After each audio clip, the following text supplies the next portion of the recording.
आप लोगों के कल जो हमने पढ़ा था, कोई क्वेश्चंस हैं किसी के? क्लियर था वो कॉन्सेप्ट?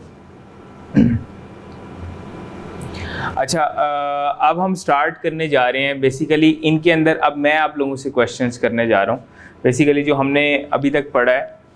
अच्छा, उसमें मुझे ये बताएं, सबसे पहले हम ये देखते हैं कि हमने बेसिकली जो पर्सन है उसको कैटेगराइज करने का क्या मकसद था।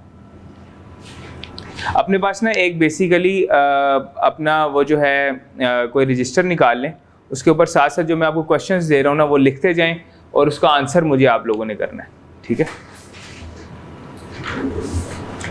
अच्छा, सबसे पहले क्वेश्चन आप लोगों से ये है कि व्हाट इज़ टैक्स ईयर, ठीक है? एक पेज निकालें, उस पर लिखें व्हाट इज़ टैक्स ईयर। पहले मुझे बताएं, फिर हम उसको लिखेंगे कि क्या है, क्या बेसिकली ये।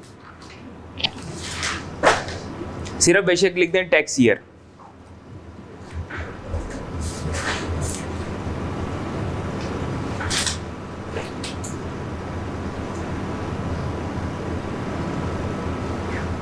जी, टैक्स ईयर जो है पूरे साल के अंदर है, जिस बंदे ने जितना कमाया है तो उसकी इनकम रिलेटेड जो भी होगा उसके गवर्नमेंट ने जो अपने मतलब जो एक्सपेंस वगैरह है उनसे रिलेटेड लगा दो, फिर उसके हिसाब से उसमें जो उसकी इनकम पर टैक्स लगाना है उसके थ्रू उसको हम बेसिकली टैक्स कर देते हैं। और जो गवर्नमेंट के मुताबिक 30 जून को एंड होता है, मतलब एक साल के 6 साल के फर्स्ट जुलाई। अच्छा ठीक है। अच्छा जी, और कोई बताएगा tax year, what is tax year? आपसे कोई पूछता है कि टैक्स ईयर क्या होता है तो आप क्या बताएंगे? टैक्स ईयर क्या चीज़ है? क्या चीज़? वेरी गुड, क्लोज है आपकी डेफिनेशन जी। और कोई बताएगा टैक्स ईयर क्या होता है? बेसिकली ना टैक्स ईयर हम लिखेंगे कि व्हाट इज टैक्स ईयर, तो टैक्स ईयर जो है एक पीरियड है। बेसिकली आप कहेंगे tax year is a period for which a person computes his taxable income and tax payable, ठीक है? आपने देखा टैक्स ईयर में वो एक पीरियड डिफाइन कर रहा होता है, ये आपका पीरियड है, इस पीरियड में आपने अपनी इनकम और अपनी टैक्स लायबिलिटी कंप्यूट करनी है, ठीक है? तो अब लिख लें इसके बारे में कि tax year is a period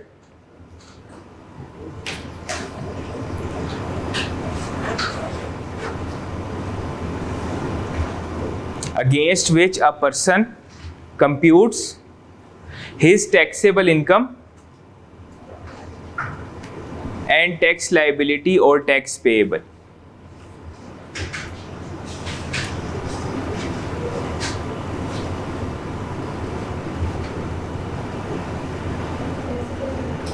ji, taxable income and tax liability और टैक्स पेएबल। जी, tax year is a period against which a person computes his taxable income and tax liability or tax payable, ठीक है? देखिए ना, कल हमने tax period ही तो define किया था। हमने कहा था टैक्स ईयर 2023 है, तो टैक्स ईयर 2023 जो है बेसिकली इसका पीरियड क्या होगा, उसके नीचे ही हमने टैक्स पीरियड डिफाइन किया ना, तो हमें पता चल गया कि tax year basically period define कर रहा है। इसके नीचे हेडिंग दें types of tax year, tax year की कितनी टाइप्स होती हैं, ठीक है? Very good.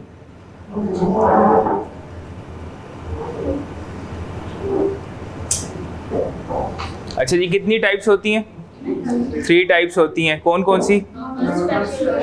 Very good, normal tax year, special tax year और ट्रांजिशनल टैक्स ईयर। बस ये तीनों लिख लें, बाद में हम डिटेल में पढ़ेंगे होते क्या हैं। अभी हम जो है ना कल की इलस्ट्रेशन जो हमने की है ना, उसमें से बेसिकली हम क्वेश्चंस निकाल रहे हैं कि क्या आप उन्हें सही तरीके से समझ पाएँ और क्या आप उसे एक्सप्लेन कर पाएंगे कि क्या चीज़ है।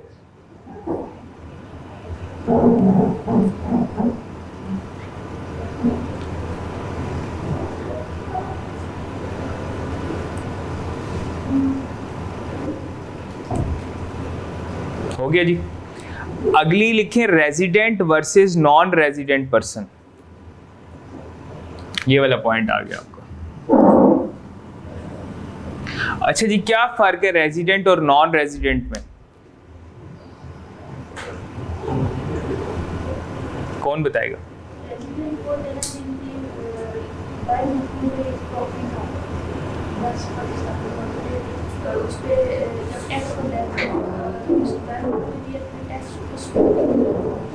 हाँ नहीं, अच्छा नहीं, थोड़ा सा प्रॉपर्टी का इसके कोई ताल्लुक नहीं है जी।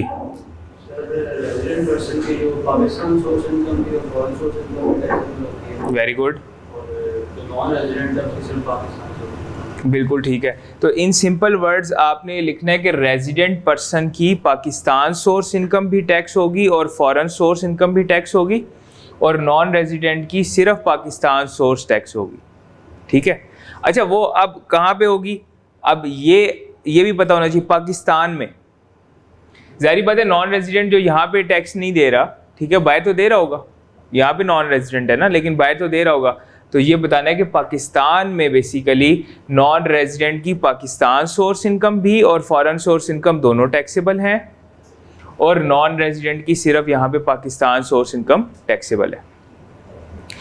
अच्छा, लेकिन एक चीज़ याद रखें, अब रेजिडेंट के साथ तो नाइंसाफ़ी नहीं हो गई। रेजिडेंट से आप कह रहे हैं कि अपनी फॉरेन पे भी टैक्स दें और पाकिस्तानी इनकम पे भी टैक्स दें, और नॉन रेजिडेंट को कह रहे हैं सिर्फ आप अपनी जो है वो पाकिस्तानी इनकम पे टैक्स दें। तो फिर गवर्नमेंट क्या करती है, टैक्स लॉ के अंदर रेजिडेंट को या तो फॉरेन इनकम के ऊपर एग्जेम्पशन देती है या उसे फॉरेन टैक्स क्रेडिट देती है। ठीक है, अब ये लिख लें, अपने अल्फाज में लिख लेंगे या मैं लिखवाऊं? Resident person is required to pay tax on his Pakistan source as well as foreign source income.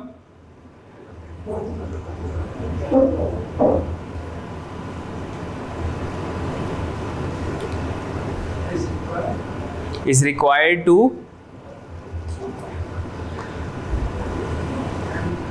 compute tax या pay tax on his Pakistan source as well as foreign source income.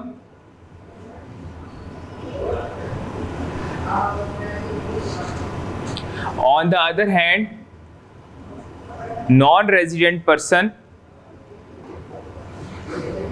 is required to pay tax on his Pakistan source income only.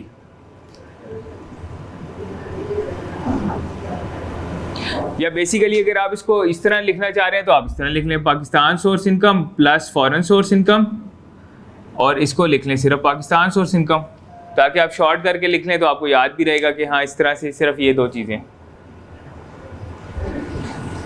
However, resident person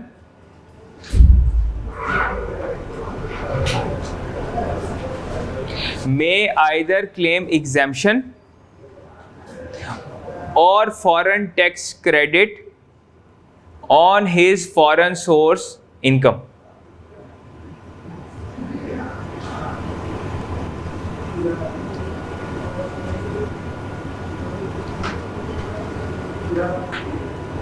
However, resident person,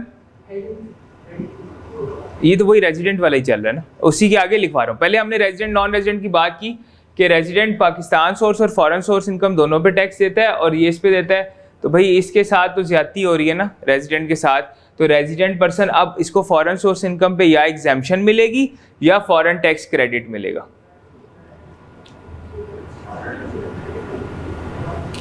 थोड़ी देर तक नहीं कर लेते? ठीक है, या एक पेज है तो सर्कुलेट करके ना वो अपना नाम खुद ही लिख के आपको दे देंगे। ठीक है, क्लियर हो गया जी कॉन्सेप्ट? जी जी पूछें। बाहर से कुछ भी आ सकती है। देखें, अगर कोई बाहर बंदा नौकरी कर रहा है, ठीक है, तो सैलरी इनकम होगी। अगर उसकी वहाँ पे कोई बाहर प्रॉपर्टी है तो वहाँ पे जो रेंट आएगा वो इनकम फ्रॉम प्रॉपर्टी होगी। हो सकता है उसका बिजनेस हो बाहर, तो इनकम फ्रॉम बिजनेस भी आ सकती है। हो सकता है वो बाहर की किसी स्टॉक मार्केट में जो है वो शेयर्स बेचता हो, खरीदता बेचता हो, ठीक है, तो कैपिटल गेन भी आ सकता है। इसी तरह हो सकता है उसने किसी बाहर की कंपनी में इन्वेस्टमेंट किया तो डिविडेंड भी आ सकता है, इंटरेस्ट भी, कुछ भी आ सकता है फॉरेन सोर्स पे। क्लियर है? कोई भी इनकम आ सकती है। क्लियर है जी? आगे चलें। अगला क्वेश्चन है कितने हेड्स ऑफ इनकम है जी? हेड्स ऑफ इनकम हेडिंग दे दें, हेड्स ऑफ इनकम 5, ये तो आपको पता है, ठीक है।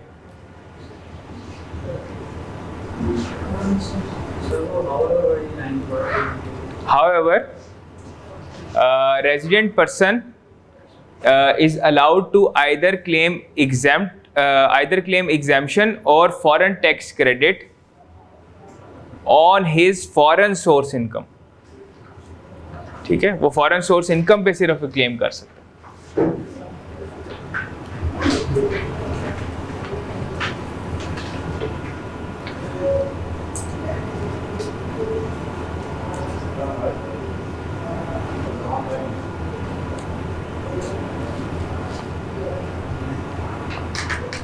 अच्छा जी, उसके बाद आपने हेड्स ऑफ इनकम दे दी, कितने हेड्स हैं? 5, तो ये पांचों के पांचों आप लिख लें, ठीक है। ये 5 हेड्स ऑफ इनकम है, इसके अलावा कोई हेड नहीं है।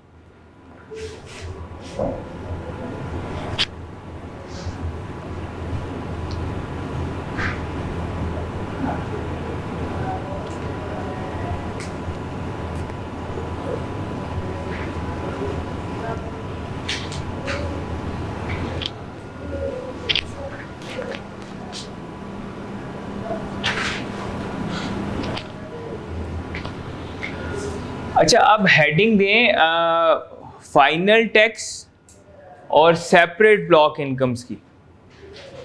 Final tax slash separate block income, ये कल हमने पढ़ी थी, इनकम्स पढ़ी थी हमने। बेसिकली इनको जो जिस नाम से यहाँ पे बेसिकली टैक्स में जो इनका नाम है वो नहीं हमने लिया था, फाइनल टैक्स इनकम और सेपरेट ब्लॉक इनकम्स।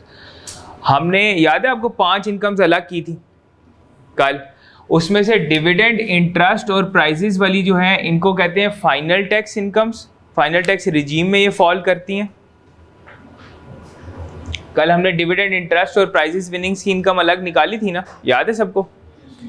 इनको कहते हैं final FTR, final tax regimes. ये इनकम है फाइनल टैक्स रिजीम। अच्छा, फाइनल टैक्स रिजीम क्या होती है वो मैं अभी आपको बताता हूँ। और कैपिटल गेन की दोनों इनकम जो है ये सेपरेट ब्लॉक इनकम्स है, ठीक है। इनको कहते हैं सेपरेट ब्लॉक रिजीम्स, ठीक है। बस वैसे लिख लें FTR और सेपरेट ब्लॉक, आपने लिख लिया ना इसके ऊपर फाइनल टैक्स और सेपरेट ब्लॉक, हेडिंग दे दें फाइनल टैक्स और सेपरेट ब्लॉक। सिर्फ आप इसके नीचे ये लिख लें। अच्छा, ये मुझे बताएं, क्या ये इनकम टोटल इनकम या टैक्सेबल इनकम का पार्ट बनी थी? सवाल है। हमने कल ये पूरी इलस्ट्रेशन की थी ना, तो क्या ये इनकम टोटल इनकम में या टैक्सेबल इनकम में शामिल थी? शामिल थी। कैसे शामिल थी? मेरी इनकम बनी थी, अच्छा दोबारा देखें, मेरी इनकम बनी थी 10 मिलियन और टोटल इनकम बनी थी 8 मिलियन, तो यही निकालने के बाद नहीं 8 मिलियन बनी थी।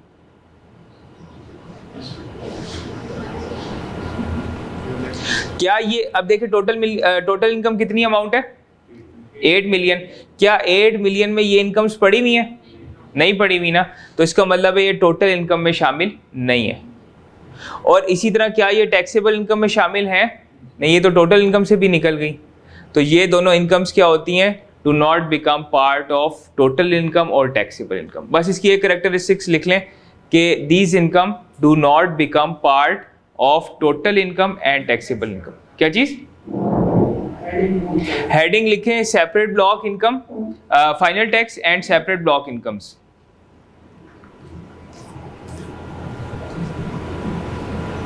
और नीचे सिर्फ एक लाइन लिख दें, these income do not become part of total income and taxable income.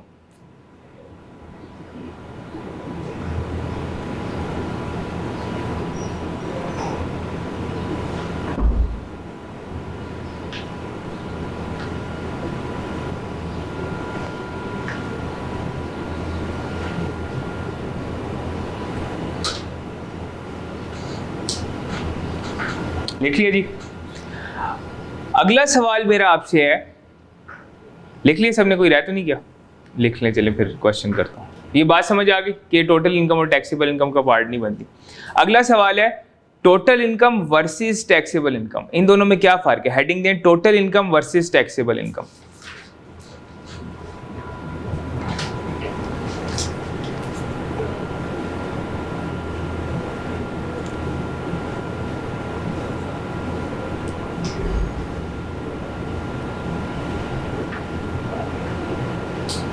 क्या फ़र्क है जी, आप बताएं, सामने देख के बताएं, सामने आपके सामने ओपन है ये।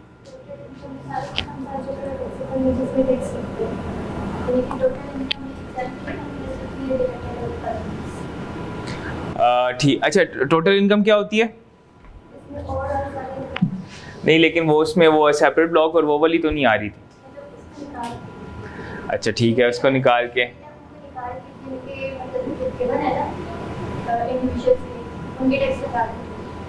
ठीक है, बिल्कुल सही है। अच्छा आपने इक्वेशन के थ्रू बताना है कि टोटल इनकम से टैक्सेबल इनकम कैसे बनेगी। जी इक्वेशन बताएं, इक्वेशन कैसे बनाएंगे? मैथ की इक्वेशन, टोटल इनकम से टैक्सेबल इनकम पे अगर जाना है, अगर आपको कोई टोटल इनकम दे दे तो टैक्सेबल इनकम उससे कैसे बनाएंगे? बिल्कुल ठीक है, आप लिखेंगे total income minus exempt income minus deductible allowances is equal to taxable income. ठीक है, तो लिख लें जल्दी से, यानी ये डिफरेंस है इसके अंदर टोटल इनकम और टैक्सेबल इनकम का।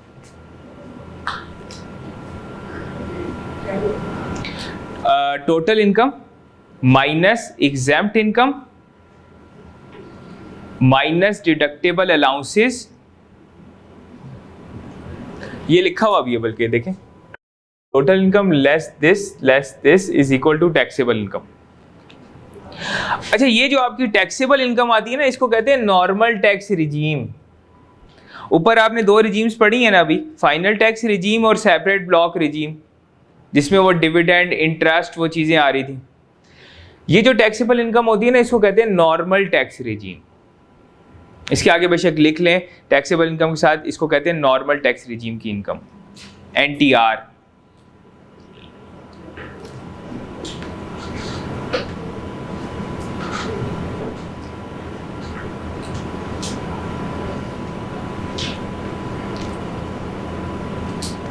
अच्छा लिख लिया सबने? इससे अगली हेडिंग दें, क्लासिफिकेशन ऑफ इंडिविजुअल्स। कितने तरह के इंडिविजुअल होते हैं? तीन, कौन कौन से? इंडिविजुअल कितने तरह के होते हैं जी? वेरी गुड, दो तरह के होते हैं, सैलरीड और नॉन सैलरीड। अब आप लोगों ने डिफाइन करना है। अच्छा लिख लिया आपने क्लासिफिकेशन ऑफ इंडिविजुअल्स, एक आपकी बन गई सैलरीड, एक बन गई नॉन सैलरीड। सैलरीड कौन सा होता है? 75% और मोर इनकम सैलरी। 75% और मोर, 5% से ज़्यादा एक्सीड करे 75%, जिसकी salary income 75% of taxable income से ज़्यादा हो। ठीक है, यानी आपने 75% ऑफ टैक्सेबल इनकम लेना है, अगर उस अमाउंट से उसकी सैलरी इनकम बढ़ जाती है तो वो सैलरीड इंडिविजुअल होगा। यहाँ तक क्लियर है? और नॉन सैलरीड किस तरह डिफाइन करेंगे? जिसकी सैलरी इनकम कितनी हो? बिलो हो। दोबारा रीथिंक करें इसको, अप टू 75%। ठीक है, हो सकता है वो एग्जैक्टली 75% हो, तो फिर क्या होगा? सैलरीड नॉन सैलरीड, फिर नॉन सैलरीड होगा। वेरी गुड, क्लियर है? सबको समझ आ गई है? देखिए उसने कहा अगर 75% से एक्सीड कर जाएगी तो सैलरीड है, तो अगर 75% तक है तो फिर क्या है? Non salaried. यही अप टू इसका वर्ड यूज करेंगे, अप टू 75% तो सैलरीड होगा। क्लियर है? अच्छा एक और सवाल है, deductible allowances versus tax credits, इन दोनों में क्या फर्क है? एक हेडिंग और लिखें, डिडक्टेबल अलाउंसेस। ये स्टूडेंट्स अक्सर ना मिक्सअप कर देते हैं। क्या चीज? जी पूछें। हाँ, उसमें आपका एक सैलरीड इंडिविजुअल है और एक आपका नॉन सैलरीड इंडिविजुअल है। नहीं, दो इंडिविजुअल दो तरह होते हैं, दो तरह के होते हैं, सैलरीड और नॉन सैलरीड। सैलरीड इंडिविजुअल जो है उस पर लिखें कि अगर उसकी salary income exceed 75% of taxable income, और नॉन सैलरीड में लिखेंगे salary income up to 75% of taxable income. अच्छा जी, हेडिंग दे दी अगली वाली, पहले लिख लें फिर मैं आपको अगली हेडिंग जो है ना, सब ने लिख लिया? आपने लिखी है? नहीं लिखी अभी? अच्छा सोच के जवाब देना है आप लोगों ने। ये वो अपने बेशक ये जो कल हमने इलस्ट्रेशन की थी उसको ओपन कर लें, देख के आपने सोच के जवाब देना है कि डिडक्टेबल अलाउंस और टैक्स क्रेडिट में क्या फ़र्क होता है।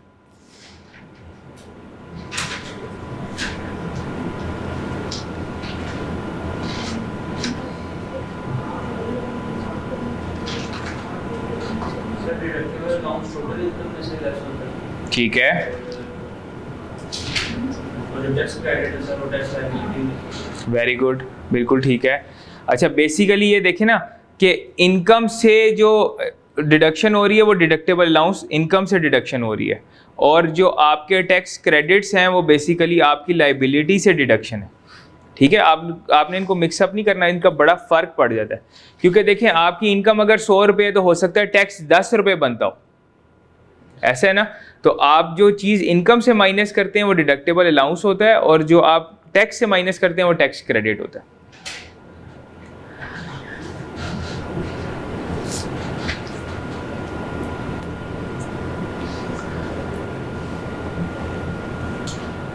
जी जी पूछें। अच्छा, लिखें, deductible allowances are deducted from total income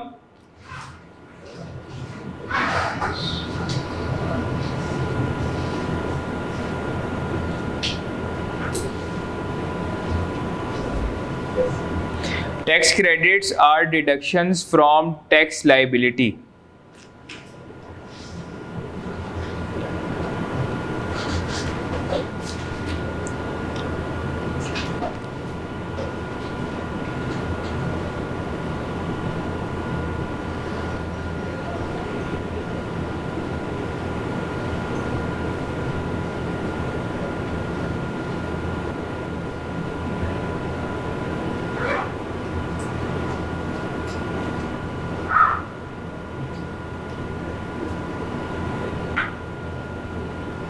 देख लिया। अच्छा, अगली हेडिंग दें, डिडक्टेबल अलाउंसेस। कितने होते हैं जी डिडक्टेबल अलाउंसेस? 4। ठीक है, हेडिंग दें डिडक्टेबल अलाउंसेस।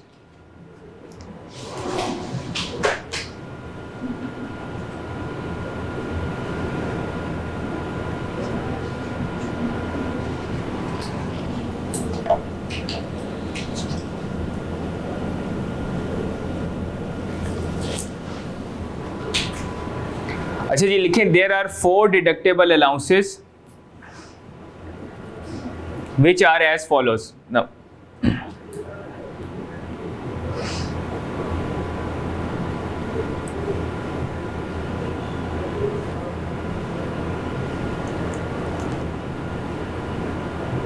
number 1 zakat,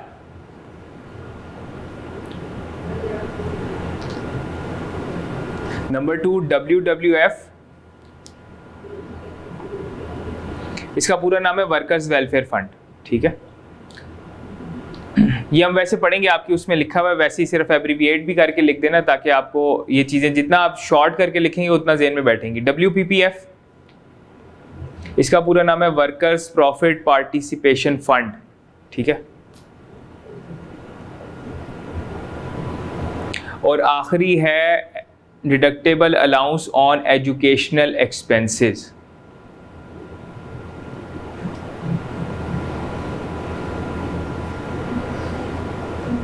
या सिर्फ लिख दें एजुकेशनल एक्सपेंसेस ताकि आपको याद रहे कि एजुकेशनल एक्सपेंसेस पे भी, क्योंकि डिडक्टेबल अलाउंस तो है ही।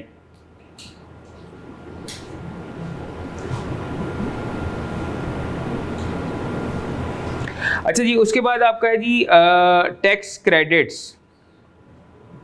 टैक्स क्रेडिट्स की हेडिंग दें तो इसकी भी 4 कैटेगरीज हैं आपकी। ठीक है, 4 टैक्स क्रेडिट्स नहीं लिखने आपने, 4 कैटेगरीज लिखनी है। इसकी 4 कैटेगरीज हैं बेसिकली।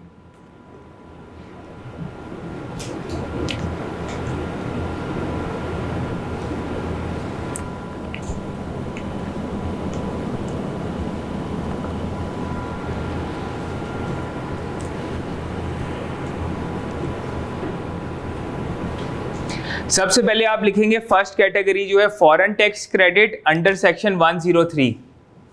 ये बोर्ड पे भी लिखा आ रहा है, एंड तक विजिबल है ना, नजर आ रहे हैं ना? ठीक। पहले नंबर पे लिखेंगे foreign tax credit under section 103। उसके बाद आपके हैं tax credits under section 61 to 65G।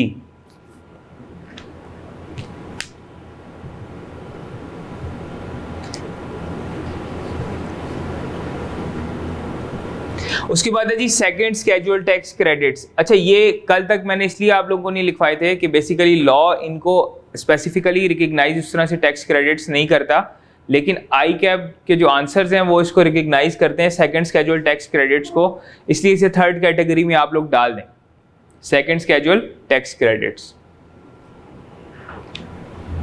और लास्ट में tax credits under section 147 and 168।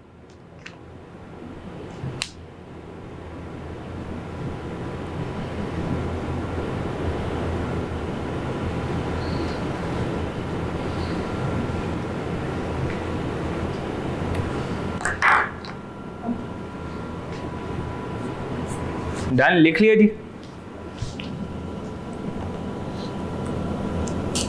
अच्छा, ये वाला जो पेज है मैंने वो आप लोगों की आसानी के लिए रखवा भी दिया है। अच्छा, मैं एक दफ़ा इस कॉन्सेप्ट को, basic concept of income tax, ये बेसिकली आपका 10 चैप्टर्स की समरी है बेसिकली, ठीक है। ये हम डिफरेंट चैप्टर्स में यही पढ़ रहे होंगे। इसको मैं थोड़ा सा आपको ब्रीफ दोबारा कर देता हूँ, उसके बाद हम चलते हैं अपने नोट्स के ऊपर। सबसे पहले पर्सन जो है वो आपके पर्सन की कैटेगरीज 4 कैटेगरीज हैं बेसिकली, ठीक है। इंडिविजुअल, कंपनी, एओपी और गवर्नमेंट्स जो आ रही हैं, फेडरल गवर्नमेंट और फॉरेन गवर्नमेंट वगैरह। उसके अलावा आप रिटर्न ऑफ इनकम, बेसिकली एक डॉक्यूमेंट होता है जिसके अंदर आप टैक्सेबल इनकम और टैक्स पेएबल कंप्यूट करते हैं, जैसे आपने ये सारा कंप्यूट किया, ठीक है। उसके बाद टैक्स ईयर एक ऐसा पीरियड होता है, ये पीरियड उसी का डिफाइंड है। टैक्स पीरियड कोई टर्म नहीं है, ये टैक्स ईयर का पीरियड ही डिफाइन कर रही होती है। ये वो पीरियड होता है जिसके अगेंस्ट आप अपने कट ऑफ लगा देते हैं कि भाई इसके अंदर जो इनकम फॉल करेगी ना वो हम सारी लेंगे और उसके ऊपर हम टैक्स कंप्यूट करेंगे।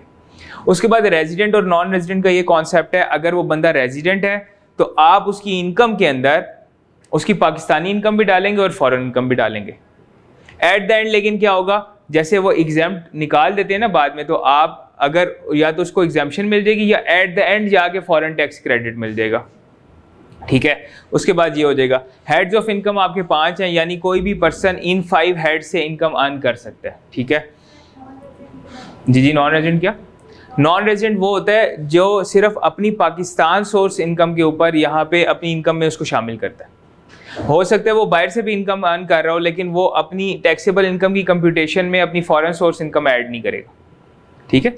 यहाँ पे वो ऐड नहीं करेगा, यही फ़र्क होता है। अच्छा जी, फाइनल टैक्स और सेपरेट ब्लॉक इनकम्स जो हैं बेसिकली ये किसी हेड की इनकम का पार्ट भी नहीं होते, ना ये टोटल इनकम का पार्ट होते हैं, ना ये टैक्सेबल इनकम का पार्ट होते हैं, ठीक है। इनको बेसिकली यहीं से माइनस कर देना चाहिए, असूलन मैं बता रहा हूँ, लेकिन क्योंकि यहाँ पे आपको समझाना था, ये निकालने का मकसद यही है कि बेसिकली ये जो डिविडेंड है ना ये यहाँ से निकलना चाहिए, ये जो इंटरेस्ट है ये यहीं से ऊपर ही निकल जाना चाहिए, क्योंकि ये किसी हेड ऑफ इनकम का पार्ट भी नहीं बनते, इनको बिल्कुल अलग अलग रखना होता है आपने, ठीक है।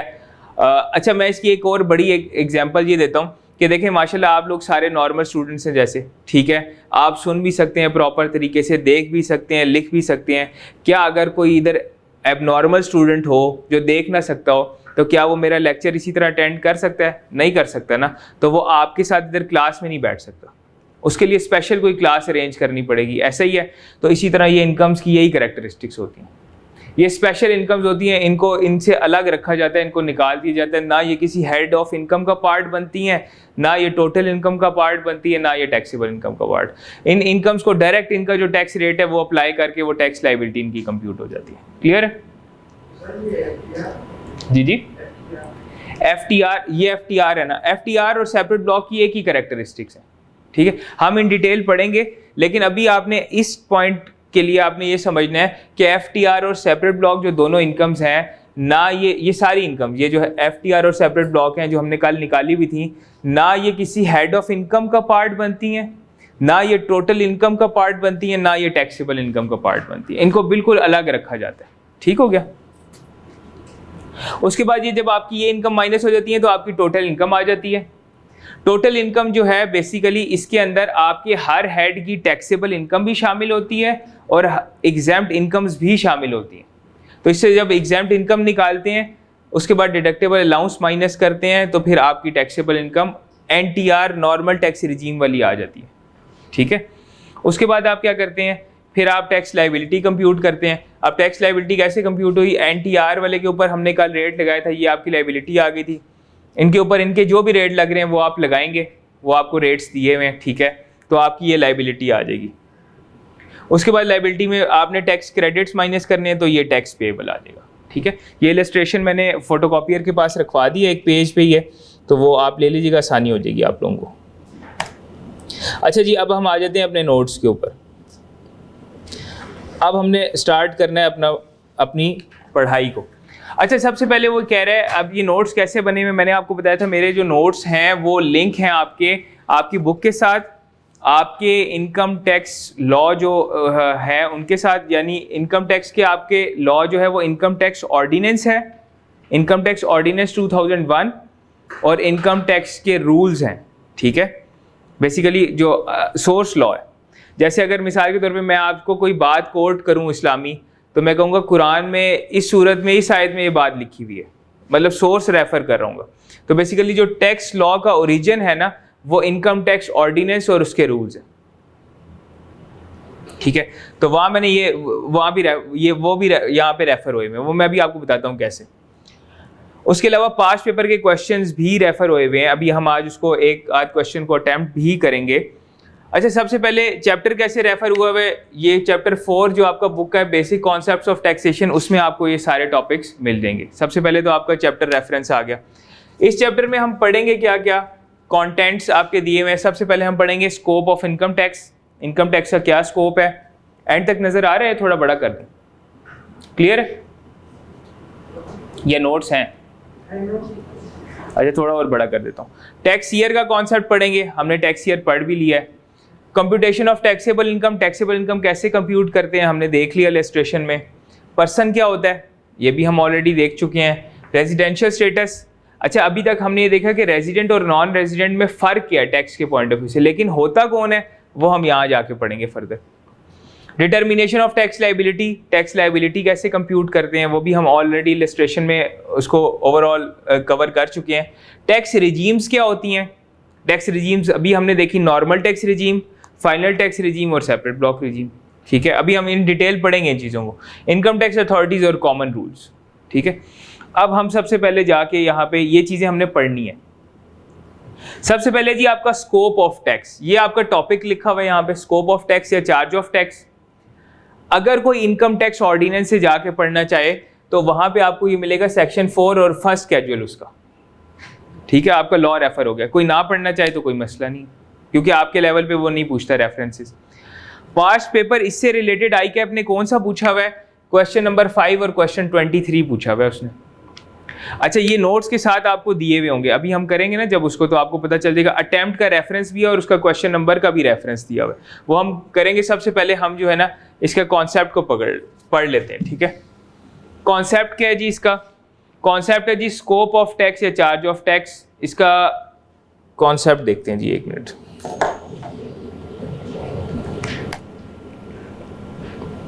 सबसे पहले कह रहे हैं जी income tax shall be imposed for each tax year. Tax year हमने पढ़ लिया, तो हर टैक्स ईयर के लिए अब हो सकता है 2022 एक टैक्स ईयर है, एक 23 टैक्स ईयर है, फिर 2024 एक टैक्स ईयर है, 2025। जैसे आप अगर किसी का प्रॉफिट एंड लॉस अकाउंट बनाते हैं, अकाउंटिंग आपने पढ़ी है तो हर साल हो रही होती है ना, उसके प्रॉफिट एंड लॉस अकाउंट हर साल बन रहा होता है। इस तरह हर बंदा भी हर साल इनकम अर्न कर रहा होगा। तो each tax year, her tax year on every person, her person ने, हर इंडिविजुअल एक अलग पर्सन है। ऐसा नहीं होगा कि बाप बेटा के हम तो एक ही टैक्स रिटर्न फाइल कर दें, ऐसा नहीं होगा। दो भाई आपस में नहीं, वो अलग अलग पर्सन है। एओपी अलग है, कंपनी अलग है, इंडिविजुअल सारे अलग पर्सन है, ठीक है। अच्छा क्या हर एक, आप लोग क्यों नहीं करते फिर, अगर यहाँ पे हम कॉन्सेप्ट लें, आप भी तो पर्सन है ना, आप लोग क्यों नहीं करते? क्योंकि आगे कह रहे हैं who has a taxable income, आप लोगों की टैक्सेबल इनकम नहीं होगी, ठीक है। जिसकी टैक्सेबल इनकम है वो एज पर एप्लीकेबल टैक्स रेट्स, तो एप्लीकेबल टैक्स रेट्स आपको दे दिए हुए, वो जो एक पेज पे सारे टैक्स रेट्स आ रहे हैं, तो उसके मुताबिक अगर कोई भी पर्सन, हर पर्सन उसकी कोई टैक्सेबल इनकम है तो उसने हर टैक्स ईयर के लिए एप्लीकेबल टैक्स रेट लगा के अपनी इनकम टैक्स को कंप्यूट करना है। अब यहाँ पे इंपॉर्टेंट कुछ चीजें निकली क्या, टैक्स ईयर का कॉन्सेप्ट सामने आया, पर्सन का आया, टैक्सेबल इनकम का, एप्लीकेबल टैक्स रेट का, procedure for Levi of tax. उसने इसमें कहा कि जी आप इनकम टैक्स पेएबल कैसे कंप्यूट करेंगे, तो कह रहा है income tax payable applicable rate लगाएंगे टैक्सेबल इनकम के ऊपर। तो हमने ये पढ़ा था कि ये जो चीज़ है ना आपकी, ये टैक्स लायबिलिटी कहलाती है। इसमें से जब टैक्स क्रेडिट्स माइनस करेंगे तो इनकम टैक्स पेएबल आ जाएगा। याद है? कोई कंफ्यूजन हो तो पूछ लें।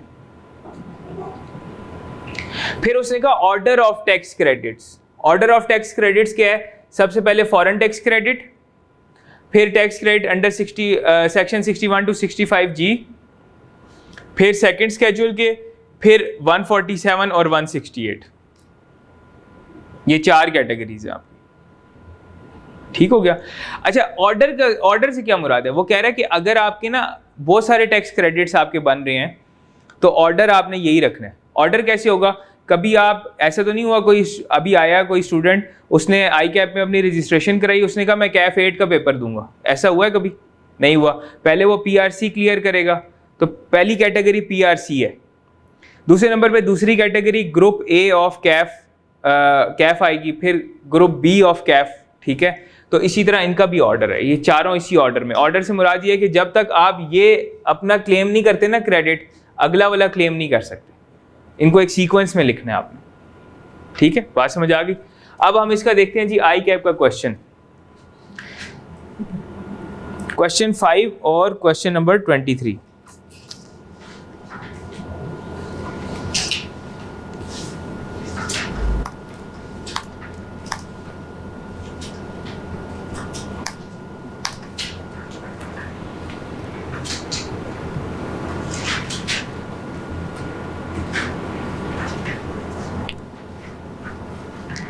अच्छा जी, क्वेश्चन नंबर 5 जो है ना,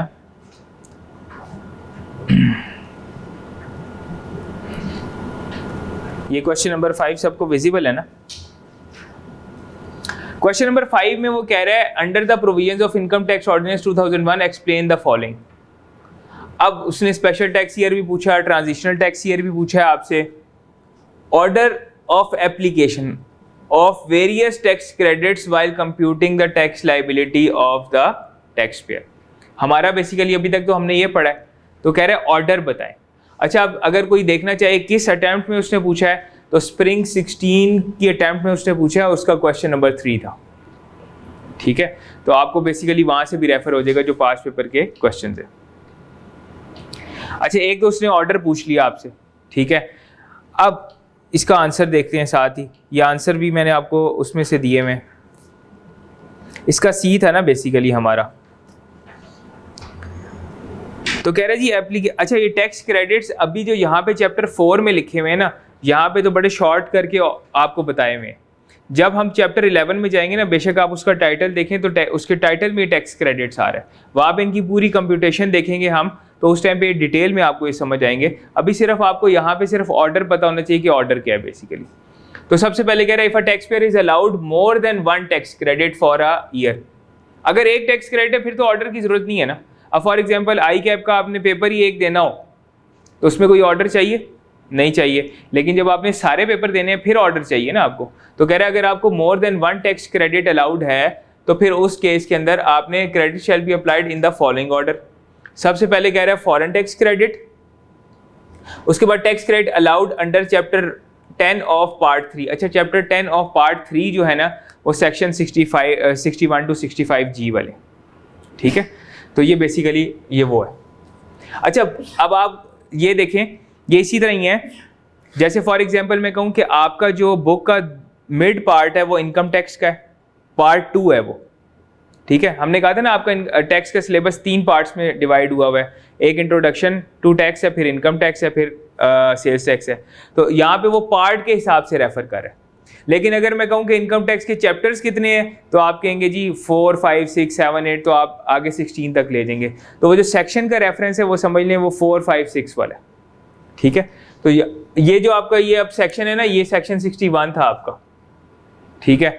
ये वाला 62 है, ये वाला आपका 63 है, और ये वाला 64 भी बल्कि उसने खुद ही लिख दिया एग्जामिनर ने, ठीक है। 65G तक जो आ रहे हैं आपके। उसके बाद सेकंड स्केड्यूल के क्रेडिट्स हैं आपके, आगे एग्जांपल दे रहा है, reduction in tax liability due to full time teacher allowance etcetera, और एंड में कह रहे हैं any tax credit allowed for quarterly advance tax paid under section 147। जो 147 हमने शॉर्ट करके लिखा था ना, वो बेसिकली उसको कहते हैं advance tax, and for tax collected और deducted at source under section 168। हमने तो डायरेक्ट लिख दिया ना अंडर 147 और 168, तो आपने ये पूरा इसी तरह से लिखना है, ठीक है। और ये लेटर ऑन आपको चैप्टर 11 में आएंगे भी उस तरह से, इन डिटेल हम इनको देख रहे होंगे। क्लियर है, समझ आ गई? अच्छा जी, उसके बाद क्वेश्चन नंबर आपका कौन सा 23 में भी उसने स्प्रिंग 2021 की अटेम्प्ट में पूछा है, क्वेश्चन 4B का 3। उसने कहा order of application of various tax credits if a tax payer is allowed more than 1 tax credit for a year. ये भी 3 मार्क्स का उसने आपसे पूछा है, तो इसका भी वही वैसे सेम आंसर होगा।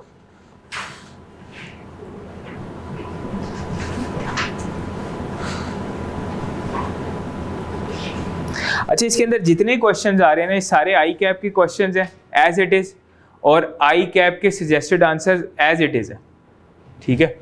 इसमें भी देखें वही उसने कहा है, foreign tax credit part 10 of chapter 3, उसके बाद सेकंड स्केड्यूल, और उसके बाद उसने कहा 147 और 168। क्लियर है? कोई क्वेश्चन तो नहीं है इससे रिलेटेड? वापस चले नोट्स में। अच्छा जी, उसके बाद उसने कहा जी पर्सन डिफाइन करें। तो अगर कोई पर्सन जो है इनकम टैक्स ऑर्डिनेंस से पढ़ना चाहे तो सेक्शन 80 में जाके पढ़ सकता है, ठीक है। पर्सन से उसने स्पेसिफिकली कोई क्वेश्चन आई कैप ने नहीं पूछा हुआ। पर्सन में कह रहा है एक इंडिविजुअल एक पर्सन है, कंपनी एक पर्सन है, एओपी भी एक पर्सन है, उसके अलावा federal government, foreign government, political sub division of a foreign government और पब्लिक इंटरनेशनल ऑर्गेनाइजेशन, ये सारे पर्सन की कैटेगरी में फॉल करते हैं, ठीक है। और हमारे सिलेबस में कौन से हैं? इंडिविजुअल और एओपी, ठीक है। चलें आगे। उसके बाद जी टैक्स ईयर आ गया आपका। कह रहे जी tax year is the period of 12 months. Normally ये 12 मंथ्स का पीरियड होता है, नॉर्मल और स्पेशल क्योंकि 12 मंथ्स के पीरियड होते हैं, और लेस भी हो सकता है, 12 मंथ से कम भी हो सकता है। वो होता है आपका ट्रांजिशनल टैक्स ईयर, ठीक है। अभी हम इसको करते हैं तो आपको ये समझ आ जाएगी। For which taxable income and tax liability is determined, वही जो हमने अभी बात की ना, जिसके अगेंस्ट आप क्या करते हैं, अपनी टैक्सेबल इनकम और टैक्स लायबिलिटी को डिटरमिन करते हैं। 3 तरह के टैक्स ईयर है, नॉर्मल, स्पेशल और ट्रांजिशनल। अच्छा जी, अब हम इसकी कैरेक्टरिस्टिक, पहले तो सबसे पहले वो टैक्स ईयर को अब डिफाइन करने जा रहा है जो लॉ ने डिफाइन की है। वो कह रहा है tax year means the tax year as defined in sub section 1 of section 74 and in relation to a person includes a special tax year or a transitional tax year that the person is permitted to use। अच्छा, वो कह रहे हैं जो generally जो by standard जो आपका tax year होगा ना, वो होगा जो 74(1) के अंदर डिफाइन किया गया। 74(1) में कौन सा डिफाइन है? ये देखें अगला सेक्शन आ रहा है, नॉर्मल टैक्स ईयर। तो बाय डिफॉल्ट किसी का भी जो टैक्स ईयर होगा वो क्या होगा? नॉर्मल टैक्स ईयर, लेकिन स्पेशल टैक्स ईयर के लिए आपको परमिशन चाहिए, और इसी तरह जब आप चेंज करवाएंगे तो ट्रांजिशनल टैक्स ईयर आएगा। यहां तक बात समझ आ गई? अब चलते हैं जी नॉर्मल टैक्स ईयर। अब नॉर्मल टैक्स ईयर क्या? आप तीनों टैक्स ईयर्स को पढ़ लेते हैं, इससे क्वेश्चन भी आया हुआ, देखें इससे क्वेश्चन 5 और 12 आपके आए हुए, ठीक है। नॉर्मल टैक्स ईयर क्या होता है? नॉर्मल टैक्स ईयर की 2 कैरेक्टरिस्टिक्स होती हैं, आप याद रख लें। एक वो कह रहे हैं पीरियड ऑफ 12 मंथ्स होगा, और वो एंड होगा 30 जून के ऊपर, ठीक है। इसका मतलब है अगर वो 12 महीने का पीरियड भी है और 30 जून पे ख़त्म भी हो रहा है तो ऑब्वियसली 1 जुलाई से स्टार्ट होगा, ठीक है। तो अब इसकी एग्जांपल क्या आ गई?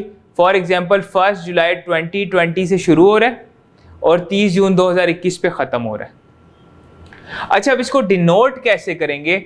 वो कह रहे, आपको याद है कल मैंने वो इलस्ट्रेशन में लिखा था टैक्स ईयर 2023, तो अब उससे अब 2023 से मैंने डिनोट तो कर दिया उसको, लेकिन वो अब लॉ क्या कहता है? Denoted by the calendar year 2023 जो मैंने लिखा था, in which the set date falls, जिसके अंदर ये इसकी 30 जून वाली डेट फॉल कर रही होगी ना, अब इसमें कौन सी 30 जून, यहाँ पे इसमें डेट फॉल कर रही है ना, सेट डेट, क्योंकि कह रहे हैं एंडिंग ऑन 30 जून। अब ये 30 जून वाली डेट जिस कैलेंडर ईयर में फॉल कर रही होगी उस कैलेंडर ईयर से इसको डिनोट करेंगे।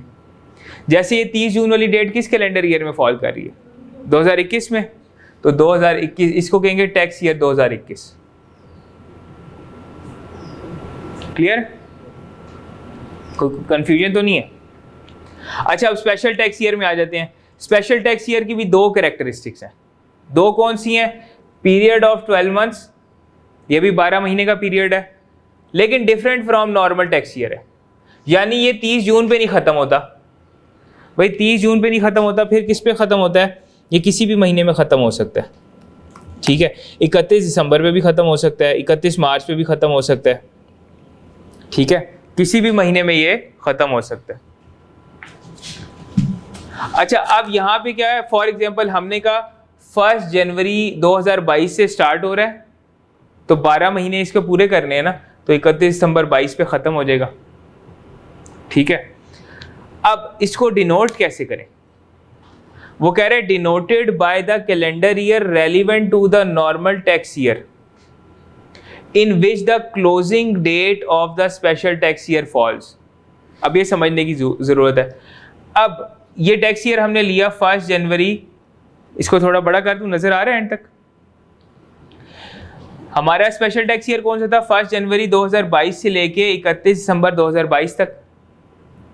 वो कह रहा है कि आपकी जो closing date of special tax year है वो कौन सी वाली है? ये वाली। कह रहा है ये जिस नॉर्मल टैक्स ईयर में फॉल कर रही है ना, नॉर्मल टैक्स ईयर, इसका ये किस नॉर्मल टैक्स ईयर में फॉल कर रही होगी? अगर मैं कहूं कि नॉर्मल टैक्स ईयर ख़त्म होता है 30 जून पे, 30 जून और शुरू होता है 1 जुलाई से, तो ये किस साल में फॉल कर रहा होगा? ये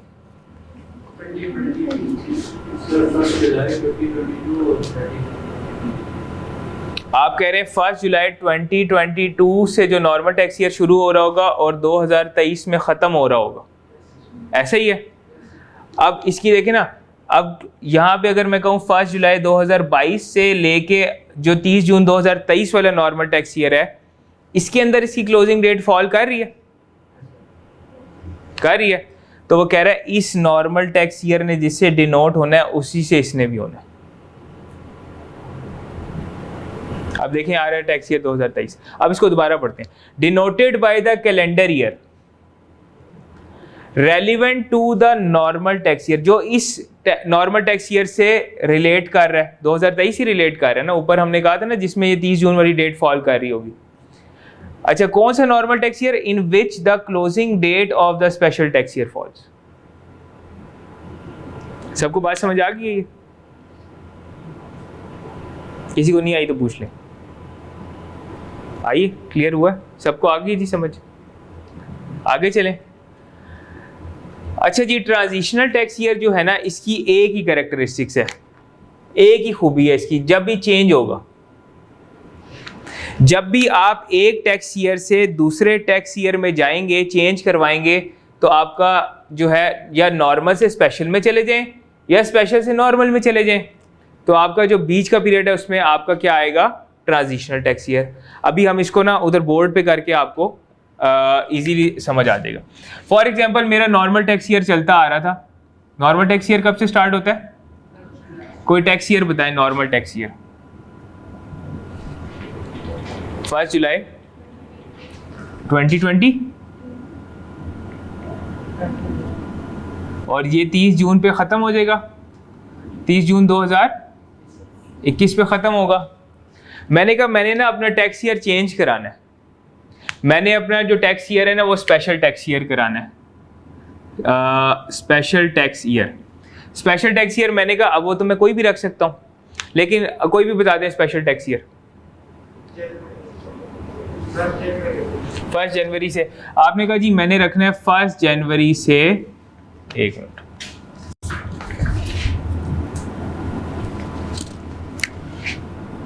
आपने कहा मैंने चेंज कराना है 1 जनवरी से, खत्म कब होगा? 31 दिसंबर। अब मुझे बताएं कि अब इसके यहाँ तक तो मेरा साल क्लोज हो गया, मेरा टैक्स ईयर क्लोज हो गया, इनकम मैंने कंप्यूट कर ली, टैक्स भी दे दिया। तो इससे अगला जो 1 जनवरी आएगा वही रखवा सकते हो ना। तो इससे अगला कौन सा आएगा? 2022 वाला आएगा ना, 21 वाला तो गुजर गया। तो यहाँ से अब मेरा टैक्स ईयर स्टार्ट होगा 2022 से लेके 2022, ये भी आ रहा है। तो अब सवाल ये पैदा होता है कि मैंने 1 जुलाई से लेके 1 जुलाई 2021 से लेके 31 दिसंबर 2021 तक कोई टैक्स नहीं देना ना। मैं तो अपने जो बेसिकली 6 मंथ्स है उसकी इनकम ही खा जाऊंगा। तो लॉ कहते हैं नहीं, जो आपका पीरियड है ना, जो आपने टैक्स ईयर चेंज, पुराना टैक्स ईयर जो आपका था उसके एंड से लेके start of the change tax year तक जो आपका पीरियड है, इसको कहेंगे ट्रांजिशनल टैक्स ईयर। बात समझ आ गई? यानी वो आपको टैक्स नहीं छोड़ रहे, वो कह रहे हैं हर पीरियड के लिए देना है। इसी तरह अगर मैं स्पेशल टैक्स ईयर, एक और एग्जांपल ले लेते हैं, मेरा स्पेशल टैक्स ईयर है, कोई बताएं स्पेशल टैक्स ईयर। अब मार्च वाला कर लेते हैं, ठीक है। 1 अप्रैल से स्टार्ट हो रहा है, 1 अप्रैल 2020 से स्टार्ट होगा और 31 मार्च 2021 पे ख़त्म होगा। ये स्पेशल टैक्स ईयर आ गया। मैं अब नॉर्मल टैक्स ईयर में जाना चाह रहा हूँ। अब नॉर्मल टैक्स ईयर में मेरे पास ऑप्शन नहीं है, वो तो ज़ाहिर बात है 30 जून पे ही ख़त्म होता है। तो मैं उसको ख़त्म करूँगा 30 जून पे और स्टार्ट होगा 1 जुलाई से। अब 1 जुलाई से अगली कौन सी आएगी? किस साल वाली? 21 वाली आएगी ना, क्योंकि मार्च के बाद ही आ जाता है, ठीक है। और यहाँ पे जो है ये 2022 होगा। अब इसका ट्रांजिशनल टैक्स ईयर आप लोग बताएं। 1 अप्रैल से ये जो पीरियड है ना, इसके एंड से और इसके स्टार्ट से जो पीरियड होगा वो आपका होगा। बताएं जी। 1 अप्रैल 2021 से लेके 30 जून 2021 तक। वेरी गुड, ये आपका ट्रांजिशनल टैक्स ईयर। इसको एक दफा पढ़ लें। Where tax year is change from normal tax year to special tax year, पहला केस। और नीचे में कह रहा है वाइस वर्सा या स्पेशल से नॉर्मल में। तो period between the end of the last tax year, देखें लास्ट टैक्स ईयर से एंड से लेके and start of the change tax year, and start of the change tax year, वो जो नीचे पीरियड लिखा है दैट इज, ये इसकी एग्जांपल थी। तो उस केस के अंदर ये आपका कहलाएगा ट्रांजिशनल टैक्स ईयर और treated as a separate tax year, और इसको एक अलग से एक टैक्स ईयर समझा जाएगा। अब आपको समझ आ गई होगी ये लेस देन 12 मंथ्स होता है, ठीक है, क्लियर है। अच्छा, इसके पास पेपर के क्वेश्चंस आप लोगों ने देखने हैं जाके, और ये हम इंशाल्लाह अब मंडे को मेरे ख्याल से क्लास होगी आप लोगों की, ठीक है। वो कह रहे हैं अब नेक्स्ट क्लास मंडे को है, तो मंडे को इंशाल्लाह जो है हम इसे आगे कंटिन्यू करेंगे जी।